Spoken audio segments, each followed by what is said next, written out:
नमस्कार मैत्रिणींनो, श्री स्वामी समर्थ. मी आज माझ्या पद्धतीची सिंपल अशी बोंबील बटाट्याची भाजी दाखवणार आहे. सुके बोंबील, अद्रक, लसूण, थोडंसं धने, कांदा आणि टमाटर घेतलेले आहेत. हे थोडे तेलात मी फ्राय करून घेतलेले आहे आधीच आणि हे मिक्सर ग्राइंडरमध्ये घेऊन आता त्याची बारीक पेस्ट बनवणार आहोत. इथे मी आधीच तेल आणि कढईत तेल घालून कढई गरम करायला ठेवली आहेत.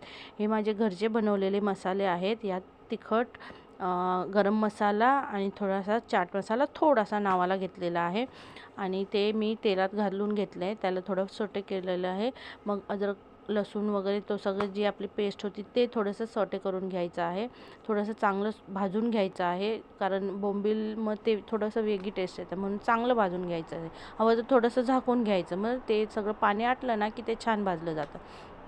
आणि इथे मी आधीच बोंबील आणि बटाटा स्वच्छ धुवून घेतलेला आहे, कारण त्याला 4-5 पाण्याने धुवावं लागतं. एकदा आपण कढईतला मसाला पण बघून घेऊ कसा झाला आहे. हा पण छान शिजलेला आहे. चांगला पाणी त्यातले गेले, तेल सुटलेलं आहे मसाल्याला. आता हे धुतलेले बोंबील बटाटे स्वच्छ आहेत की नाही हे चेक करा, मगच टाका, कारण ती माती वगैरे असते, धूळ असते. हे निथळून सगळं त्याच्यामध्ये घालायचं मसाल्यामध्ये. आणि मीठ थोडं कमीच घालायचं, कारण बोंबीलमध्ये हे सुके बोंबील असल्यामुळे खारट असतात, मग थोडं कमीच मीठ घालायचं.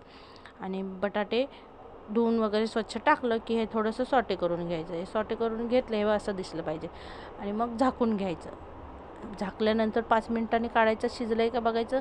शिजलं नव्हतं पण मी पुन्हा झाकून ठेवलं आणि थोड्या वेळाने पुन्हा एकदा. पाणी वगैरे घालायचं नाही, असं सुकीच भाजी करायची, छान लागते, टेस्टी होते.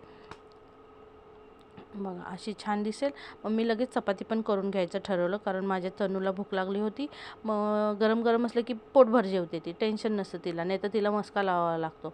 मग मोठी चपाती, 2 उंड्याची एक चपाती बनवली आणि तिला पोटभर जेवायला घातलं. तिला जर 2 चपात्या वाढल्या ती बोलते बापरे मम्माने 2 चपात्या वाढल्या, म्हणून 2 उंड्याची 1 करायची, मोठी होते, छान होते.